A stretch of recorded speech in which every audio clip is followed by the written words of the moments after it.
समाज की क्षुद्रता उन्हें क्षुद्र बना डालती है। जिस प्रकार का समाज आज भारतवर्ष में फल फूल रहा है, तरुण उनके नितांत मेल में है। यदि हम उसे सुधारना चाहते हैं, तो अनुशासित रखना चाहते हैं, तो केवल आदर्श जीवन के मोह से उसे अच्छा नहीं बना सकते, उसके समक्ष उदाहरण रखने होंगे। अर्थात यदि हम उन्हें सिर्फ आदर्श के लिए सिर्फ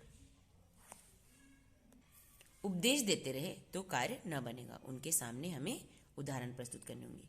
माता पिता अपने जीवन में आदर्श उतारे, उन्हें अपनी वृत्तियों में अनुशासन दिखाना चाहिए। तरुण के चारों ओर अनुशासन का वह उत्तम वातावरण उपस्थित करे कि अशुभ की ओर उसकी वृत्ति जा ही न सके। अर्थात बालक घर में जैसा वातावरण देखेगा, अपने जीवन में भी उसी को अपनाएगा। इसीलिए सबसे पहले घर का परिवेश अच्छा होना चाहिए।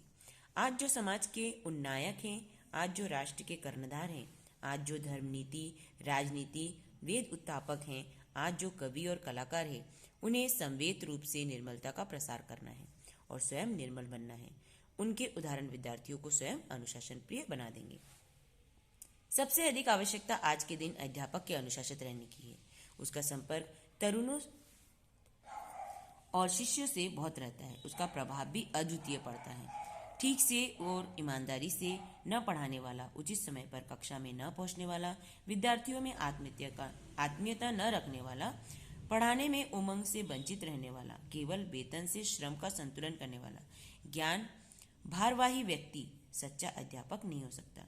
अर्थात सबसे पहले तो अध्यापक को ही अनुशासित होना चाहिए, उसके सभी कार्यों में अनुशासन दिखाई पड़ना चाहिए, तभी बच्चे भी उनका अनुसरण कर सकेंगे। वह शासन का बोझ बनकर तरुणों में विष का संचार कर सकता है, उन्हें न आदर्श प्रिय बना सकता है न अनुशासनशील। अर्थात एक शिक्षक बालकों को गलत निर्देश भी देकर गलत रास्ते में ले जा सकता है। इसीलिए आवश्यक है कि पहले शिक्षक के अंदर ही अनुशासन हो। आज भारतीय समाज सचेतन है। उसके विधि निषेध का व्यवहार पक्ष चाहे उज्जवल और आवश्यकतानुसार समुन्नत न हो, परंतु उसका कर और अकर का ज्ञान बड़ा गहरा है और उसकी आलोचना भी बड़ी मुखर है। ये शुभ लक्षण है। समाज ही व्यक्ति की स्फूर्ति का काशाघात है। समाज ही राष्ट्र की सांस्कृतिक धरोहर का प्रहरी है। इसीलिए उसकी आलोचना से पाप का ध्वंस और पुण्य की विजय अवश्य होगी। विद्यार्थियों की संख्या शिक्षा प्रसार के साथ अनेक गुना बढ़ गई है। उनके पाप पुण्य भी उस रूप में सामने आ रहे हैं। इधर समाज कठोरता के साथ सुधार में रत है, सो यह स्वाभाविक ही है कि वह अपने भावी नागरिकों में अनुशासनहीनता अथवा आदर्श प्रियता का अभाव देखकर शुद्ध उठे। परंतु छात्रों का मन उसी सीमा तक टटोला गया है जिस सीमा तक उनके अनुशासन विहीन व्यवहार दिखाई देते हैं।